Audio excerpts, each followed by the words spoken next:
Thanks, Sue, and good morning, everyone. Really appreciate the opportunity to moderate this panel, and we hope to have a very kind of free-flowing conversation and invite in a lot of discussion from the group as well. As Sue mentioned, my name is Chris Israel. I'm the Executive Director for the Alliance of U.S. Startups and Inventors for Jobs. We're a group of about 30 venture capitalists, entrepreneurs, research organizations that have been together about a little over 10 years, working directly with policymakers on the Hill and in the administration, very much focused on intellectual property policies that support entrepreneurs, the venture that needs to go into their companies, the research groups and organizations they work with and collaborate with. So it's been an interesting year in that policy space. And I can tell you from that experience and many others, you have really three of the sharpest minds here this morning with a variety of background to really engage in this question. Take a look at what do we sometimes hear about the patent system, myths, falsehoods, untruths, and then we also want to talk about how we can really engage effectively on the positive narrative and what can we do to push for and advocate really specific positive changes and implement improvements to the patent system that will, as the first panel said, continue to draw in that investment and really stimulate cures, treatments, and growth in this and other sectors. So I'll introduce really quickly all three of the panelists, and then we'll just jump right into this kind of a question and answer round amongst ourselves and continuously engage and invite everyone to jump in. Immediately to my right is Dave Kappos. Dave is the former U.S. Patent and Trademark Director of the U.S. Patent and Trademark Office. He is currently a co-chair of Cravath, Swaine & Moore's intellectual property practice.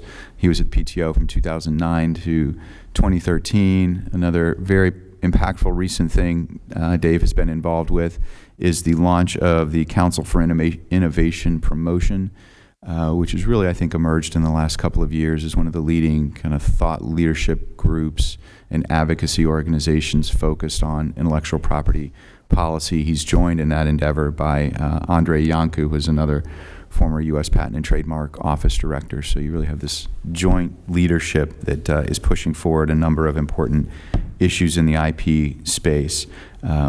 He is instrumental in the construction and the implementation of the American Invents Act during his time at the U.S. Patent and Trademark Office in 2011, which is really one of the kind of the preeminent piece of patent legislation in the last 20 or 30 years. David Korn is also joining us this morning. David is the Vice President for Intellectual Property and Law at PhRMA.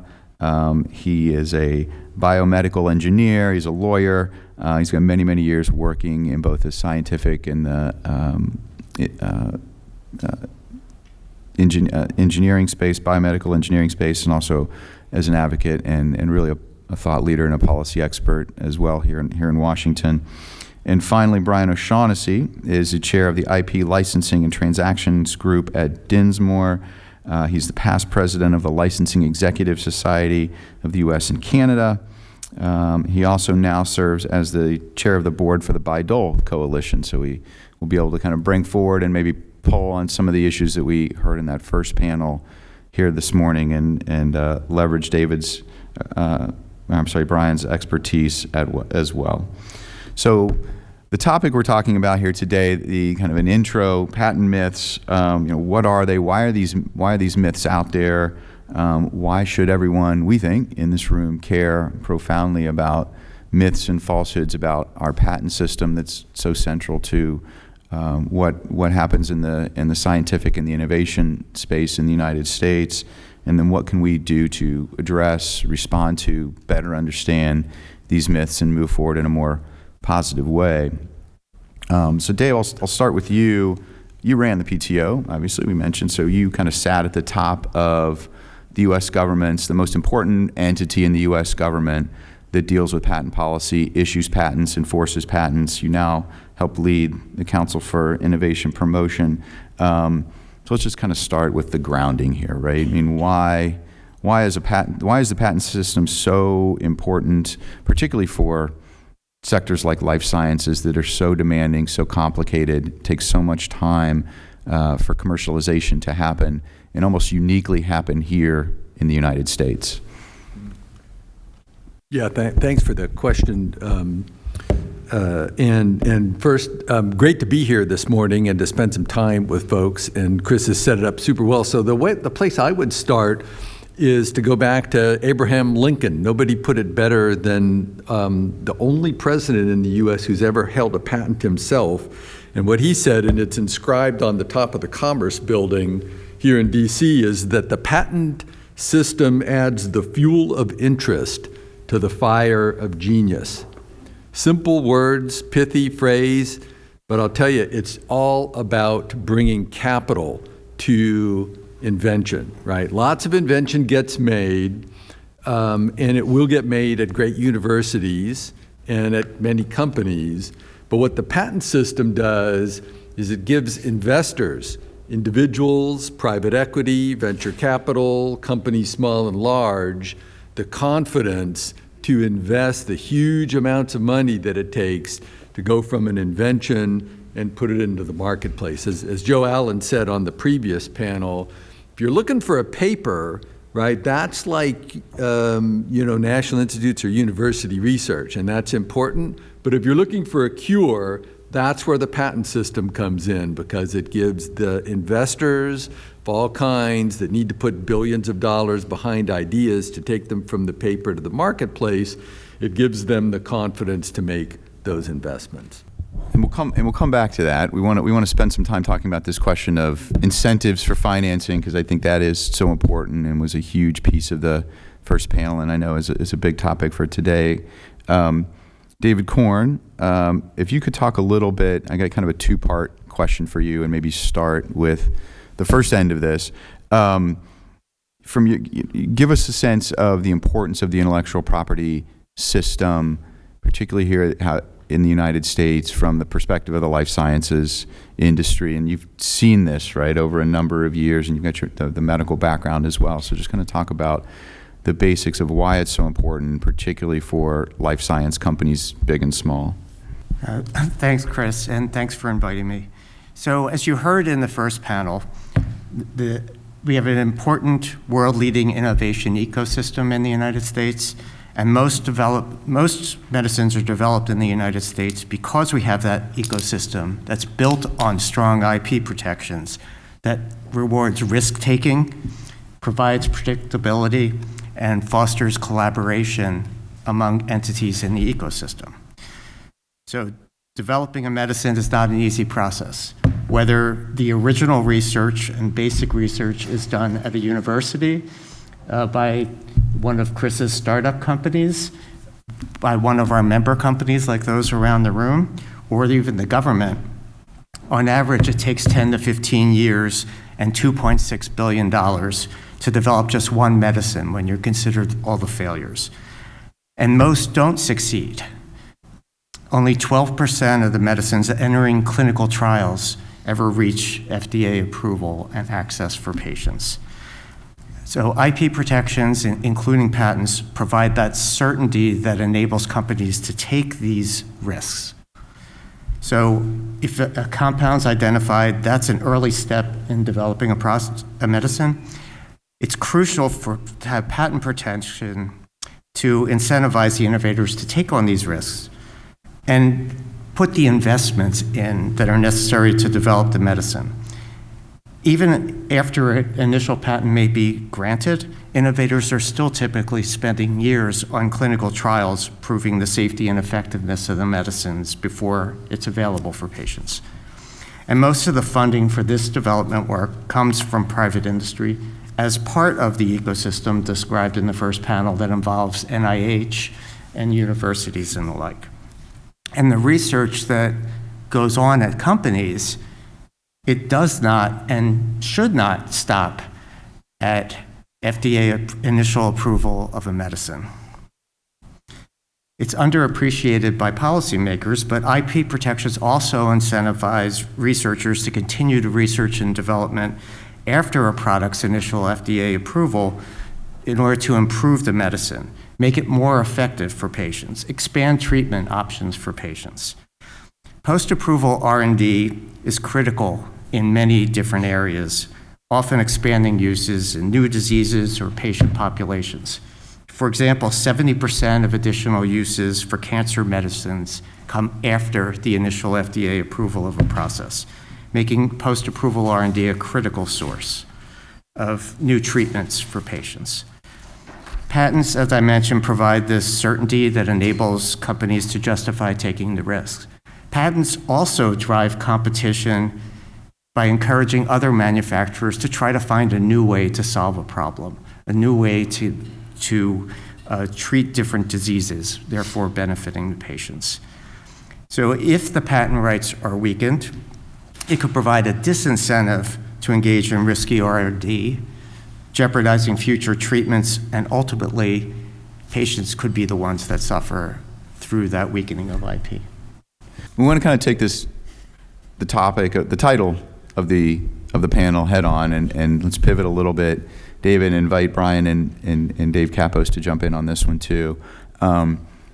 Let's talk about the myths, right? I mean, that are out there, and we hear a lot of kind of, air quotes and name different theories that come up about the patent system as it relates to life sciences. Kenny, you kind of brought this up in a question in the first panel, asking about a particular kind of case study where probably the term junk patent or evergreening or something was used in that. I think the FTC has called certain categories or certain specific patents junk. We don't see that, and I'll just make an observation, and having worked with other sectors, you don't see patents in the semiconductor space or the cybersecurity space or lots of other kind of difficult technical disciplines called junk. Or I don't think AI companies are being accused of evergreening things or product hopping. I mean, why?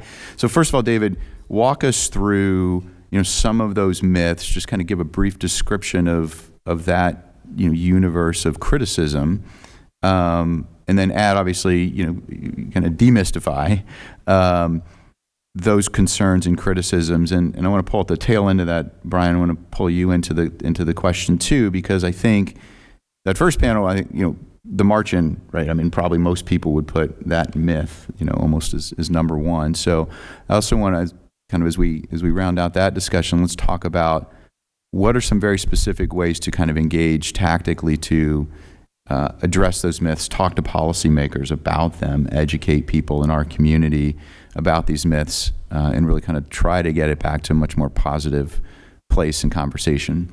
So there are well-funded critics that assert that there is patent gaming and use phrases like, with air quotes, evergreening and patent thickets. And these are buzzwords. They're sometimes used interchangeably, and they reflect misconceptions about the role of patents in biopharmaceutical R&D. And they get repeated, and they get repeated even by policymakers who then hear them and use them in proposals and the like. We hear these false narratives, and one of them is about the number of patents covering medicines, that companies have lengthy years of exclusivity before there are generic medicines able to enter the market, and that companies make, quote, trivial or insignificant changes to medicines to extend exclusivity. One sometimes hears a reference to the patent on the drug, but drugs are more than their active ingredient, and they can incorporate different types of inventions. These can include the dosage form. An active ingredient is not what people are taking, coming out of their medicine chest. They're taking a dosage form. And that can be a patented invention. Methods of manufacturing can be patented inventions. New methods of use for a different disease can be a patented medicine. So academics have debunked commonly cited data on the number of patents that are asserted to be blocking generic competition. Critics also say that biopharmaceutical companies get new patents to extend older patents, or they make tweaks to products to extend patents or FDA statutory exclusivity. But I'm sure Dave knows very well, as in any other technology, a new patent covers what is claimed in that patent. It doesn't extend a prior patent. This means that if there's a patent on a modified form of a medicine, it doesn't prevent someone from getting FDA approval of a generic of an earlier one where the patent expired. And with respect to the number of years of exclusivity and the so-called evergreening issue, critics allege that purportedly longer periods before generic versions of a medicine can be marketed than what data show. Data have consistently shown across studies for a number of years that, on average, there's generic competition around 13 years after the first approval of the active ingredient of a medicine. Now, some people also say that changes to medicines are not valuable innovations. The people who say that changes to a medicine are, quote, trivial or, quote, insignificant don't appreciate the value these improvements make to patients struggling to manage very debilitating illnesses. Here are a few examples of the kinds of post-approval innovations that could be impacted by the patent system. So taking a medicine once a day rather than 3 times a day. I think most people are familiar with that. Going back to the asthma question and allergies, if you are using an asthma if you're an asthma or a COPD patient or someone else in that space, you could be using 1 inhaler with 2 or 3 ingredients rather than 3 inhalers with 1 ingredient. And there's science to get to that point. If you need an antipsychotic medicine, you could get an injection every 6 months rather than it being dosed more frequently. And if you're caring for an Alzheimer's patient, you could be able to supply the medicine by putting a patch on the patient rather than having the patient or the caregiver giving frequent doses of a medicine. And these types of false narratives do get picked up by policymakers, and we've seen proposals that we could talk about. I want to bring Dave quickly, you back into the conversation on that. So 2 questions. On the issue of patent quality, just kind of generally speaking, you ran the patent office, you studied this for a better part of last year. Talk a little bit about the quality of the patents that are issued in the United States.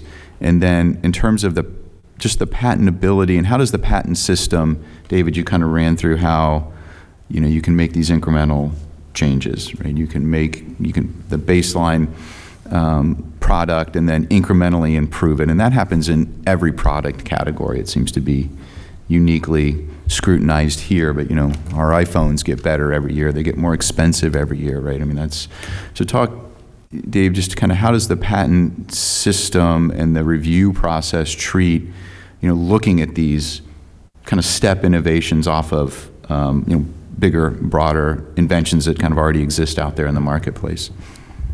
Yeah, sure. Thanks, Chris. So in terms of quality, it turns out that the USPTO has probably the world's most rigorous quality assessment program of all patent offices. It has an entire office of patent quality assessment assurance where they pull some of the best examiners off the examining line and have them actually review an entire patent specification, all the prior art that's cited in the colloquy between the patent examiner and the inventor, and come up with a report that determines whether or not any mistakes were made. That's the Cadillac version of assessing quality. It's very expensive, it's very time consuming, but I have always applauded the PTO for taking that approach. It's far more rigorous than really any other patent office. And what they find is, once you correct for the fact that our laws change rapidly in the US, and that's different from every other country, our laws apply with retroactive effect when they change, meaning that a decision by the Federal Circuit or the Supreme Court can render thousands or tens of thousands of patents invalid that were perfectly fine when they were originally examined. And our laws are very, shall we say, flexible. We use terms like abstractness and obviousness to describe the scope of patent protection, which again is very different, but I would say is a strength of our system rather than a detractor of it. But create some free play in the patent examining system. Once you correct for all of those things, you find that the USPTO examiners come out with the right decision on patentability well over 90% of the time. They do a darn good job. Chris mentioned earlier the nonprofit that I co-chair, the Council for Innovation Promotion. We actually commissioned a study about a year ago now from a neutral economics shop. So these aren't patent lawyers, these are people who do statistics work. And we had them use the Patent Office's own data to do a back check on the quality of the work coming out of the USPTO. And what they found were two things that were super interesting. One is that the quality of the basic work by the PTO is quite good. Again, it's actually better than that of other major patent offices, Europe, Japan, Korea, et cetera. That's number one. And number two, the instances of the PTO making mistakes in granting patents that shouldn't be granted are far fewer than making mistakes in refusing to grant patents that should be granted, right? So there's two kinds of mistakes that a patent office can make. That's when they say, we're going to give you a patent, and they shouldn't have said that. And it's also when they say, we're not going to give you a patent, but they should have. And it's that second type of error that should be of critical concern to people in this room, because that's cures that don't go to patients. It's companies that don't get launched. It's products that don't go into the marketplace because they can't get funded because there's no patent protection for them. So a long answer to a short question, Chris, and I'm sorry for that, but it's super important for people to know statements about across the board junk patents or low quality patents or whatever the term is that people use as a general proposition are just not true. Sure, there are mistakes that get made. It's a complicated system. The USPTO's examining, circa 1 million patents a year. Not everything's going to go perfectly, but across the board, they do a darn good job. Yeah. It's an important answer to what I hope was a good question, Dave, and we're going to build on it, but it's something I think we all need to be dedicated to. There's a lot of advocates in this room. There's, a lot of us are thinking about, how do we put the best policy environment in place for our particular industry or the group or the organization or the disease that we work to try to find cures for. And we all need to be consistent and fact-based, right? And I think we all need to have a very kind of unified and clear voice. And Brian, I think that's a good place for some thoughts from you, because I think we saw that last year, right? I mean, I think we did see when the march-in proposal came out, and there was a lot of kind of false narratives that are embedded in the first. We talked about some of those, right? And Dave just walked us through some of the quality questions and the accuracy of the PTO. But let's talk about the kind of action that went into place after we saw not necessarily the Bayh-Dole proposal itself or the march-in proposal that we covered, but where did you see effective communication? You helped lead the Bayh-Dole coalition. When you were talking to policymakers or you saw communications about that false narrative and the concerning things there, what worked? What was effective?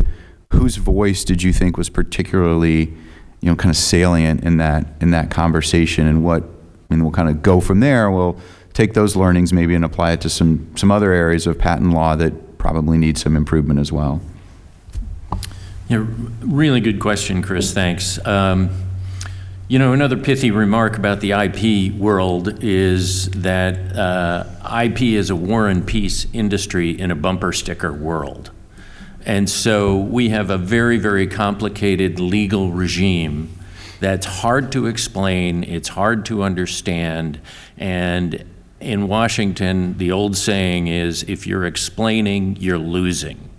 And so it's very hard to go into a member of Congress's office and talk to the staffers and try to explain how IP works and why it's important, because a lot of it is counterintuitive. It does make sense from a very, very simplistic standpoint to say, well, let's just make everything free. And then everybody will get it, and it'll be like manna from heaven. It'll fall from the trees at night, and everybody will be well fed, and isn't that great? But unfortunately, that's just not the way that it works. So, I think, Chris, to your point, what really, really works when we're going in and talking to members in particular about why we should preserve the Bayh-Dole system and why we should strengthen the IP system and undo some of the unfortunate developments that have happened that have led to some weakening of the IP system, is that we have to explain how the system works and why those rights are important to fuel innovation, fuel funding, fuel the collaborations that take place. I think it's important to always go back to historical context. It's very helpful to remember that the IP system, the very first patent system, came out of 16th century Venice. And there, the objective was essentially to undo the guild system. The guild system, as you all remember from middle school, was very secretive, it was very insular. And what was intended was, well, let's break that up and let's get technology out into the hands of the general community so everybody can use it, everybody can improve on it, we can work with each other, we can develop our respective areas of specialization, and the economy as a whole will take off. And there were lots of different experiments with different kinds of patent systems, but the US patent system was the first and only system that tied it to a stated objective, and that is to promote the progress of the useful arts and to grant exclusive rights to the inventor, not to the investor or to the friend of the king in court, but to the inventor, the actual person who came up with the idea and then pursued it. And this is unlike any other patent system that existed in history at the time. And so we were unique in that regard, and it shows. We became the most innovative culture, the most innovative nation in the world. And for all the reasons Joe and Dennis explained, the Bayh-Dole Act was a very, very important part of that, because it sort of put the capstone on it, and it said, okay, we know that government has a role to play in funding basic science, but what we really need to do is get that basic science out of the lab and into the marketplace, and how do we do that? And we do that with public-private partnerships, because universities are terrible at risk-taking. Universities don't develop products. And so the Bayh-Dole Act was brilliant in that respect. The Economist magazine has characterized the Bayh-Dole Act as the most inspired piece of legislation of the last half century. Now, they said that 20 years ago, so now it's the last 3/4 of a century. But the brilliance of the Bayh-Dole Act is it created an asset that the universities could then leverage to fund more research in a virtuous cycle. But they created an asset that then could be used in the marketplace. And the asset is very, very important, because now the biotech companies, the startups that come out of universities that Dennis created, for example, have something that they can use to leverage with larger companies. And that creates a system of barter, if you will. You're coming to the table with certain development skills and certain development technology, know-how, trade secrets, et cetera. And I'm coming to the table with this basic research, these basic inventions. We don't know how those basic inventions are going to translate into products, but you've got your stuff, I've got my stuff. We're going to come together and we're going to work together. And at the end of the day, we're going to know how to divvy up the profits, because we both come to the table with certain assets that are identifiable and that are legally enforceable. And that's extremely important. But I will say that, Chris, to get in a long way around to your question, what was really, really significant when we talk to members of Congress is folks like you in this room, the patient advocacy groups, who can look at this process and say, if we don't support our IP system, if we don't support the patent system, yeah, maybe we'll be able to give cheaper drugs today, but that's only for drugs that exist today. And what we need are cures and therapies for the people who don't have them today. And we need to continue to fund that research, and we need to fund it in a way that doesn't just produce, as Joe said, papers, but produces actual therapies and cures. And the only way we can do that is with that public-private partnership that is enabled by the patent system. And so having that message come from the patient advocacy groups, I can't emphasize enough how important that is for members of Congress to hear that, because they're hearing the myths and they're hearing the evils of monopoly that are coming from the other side, who don't really understand how the IP system works. They don't understand that it's not a monopoly. It's not a monopoly because you've created something that never existed before. And so you're entitled to a property right in that because you've created it. Right, David, did you want to jump in on this too? That you either on the negative or the positive side, and then we're going to talk about some positive changes to the patent law that we need to make and get everyone involved in that too. Yeah, I'll start with the negative side. Not to put you always in the negative spot, David, but like you're bearing that burden for all of us this morning.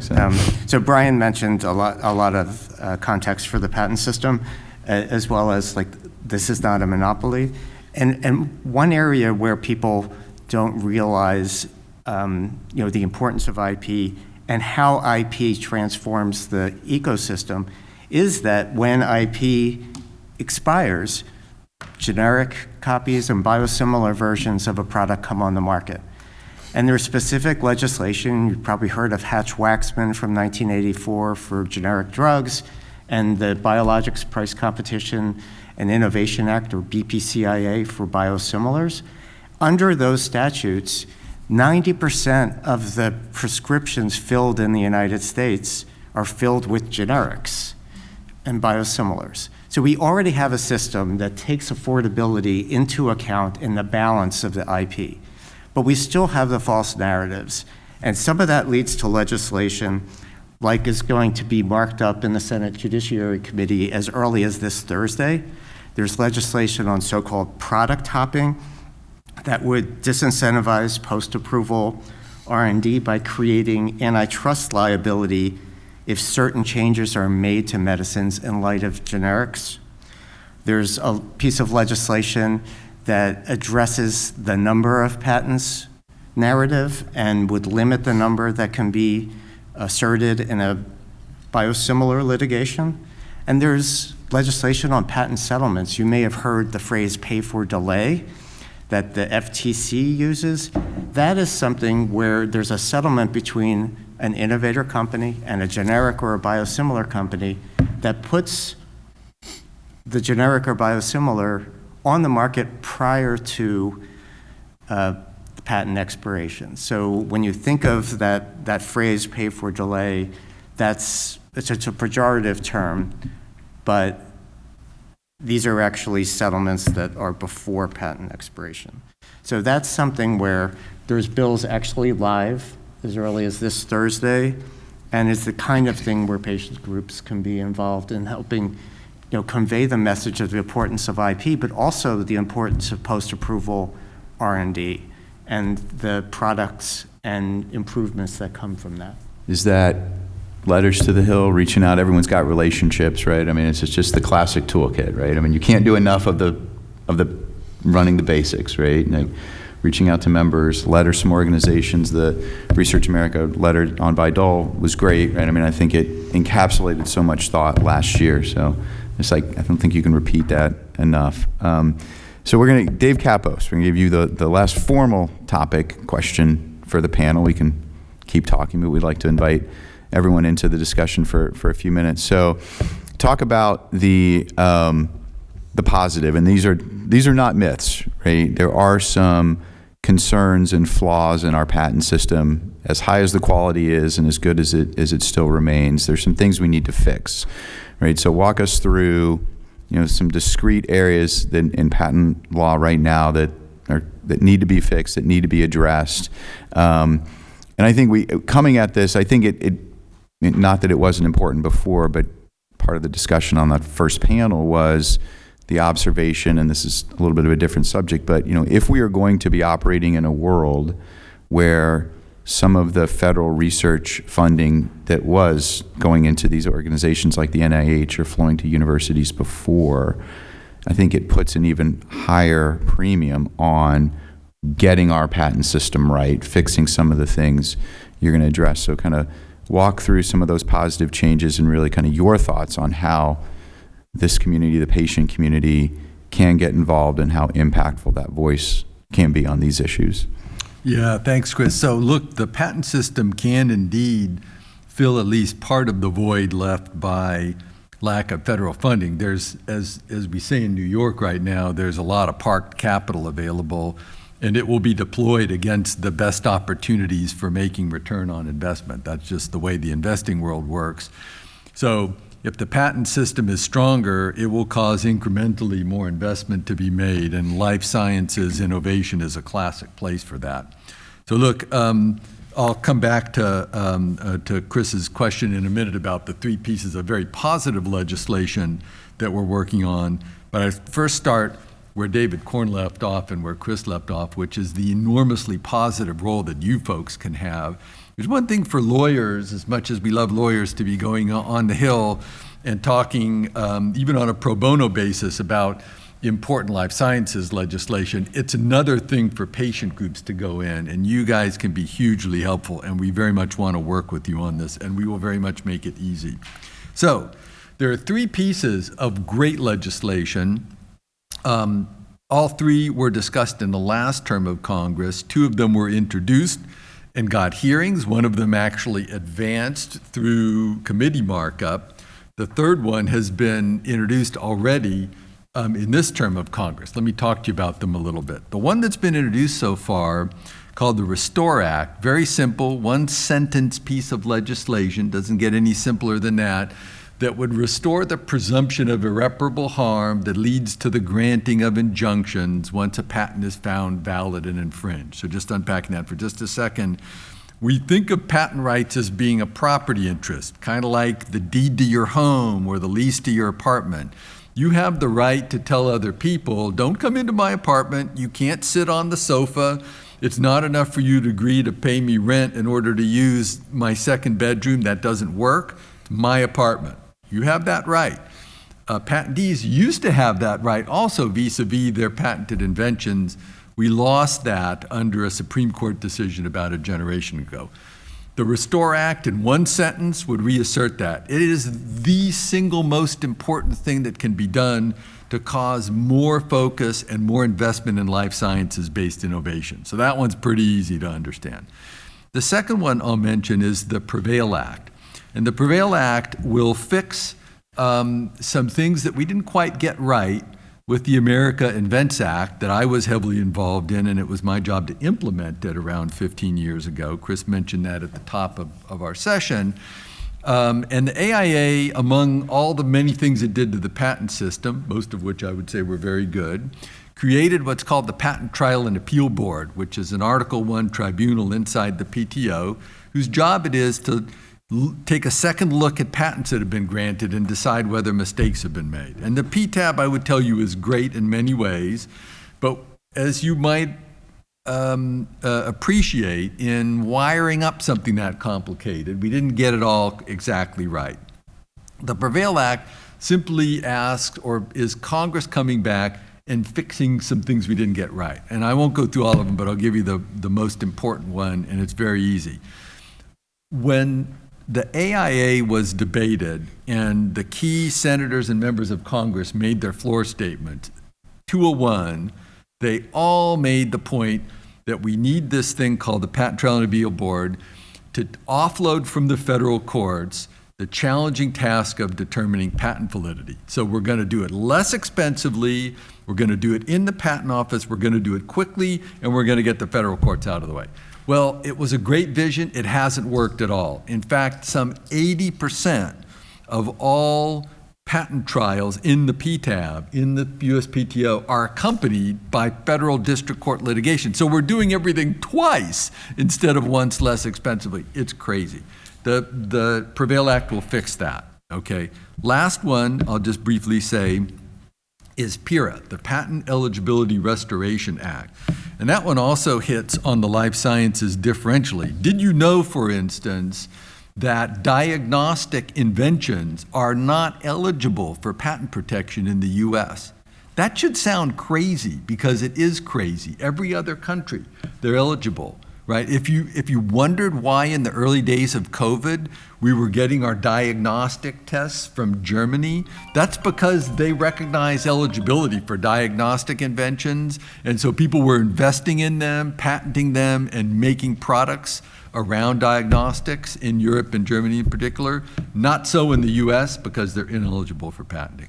So PHRMA, Patent Eligibility Restoration Act, will fix that, render life sciences diagnostics and other important inventions in the life sciences area, once again, eligible for patenting.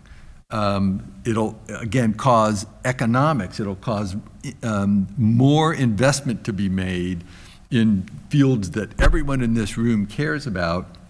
So there are more diagnostics, more cures, and more life-saving treatments.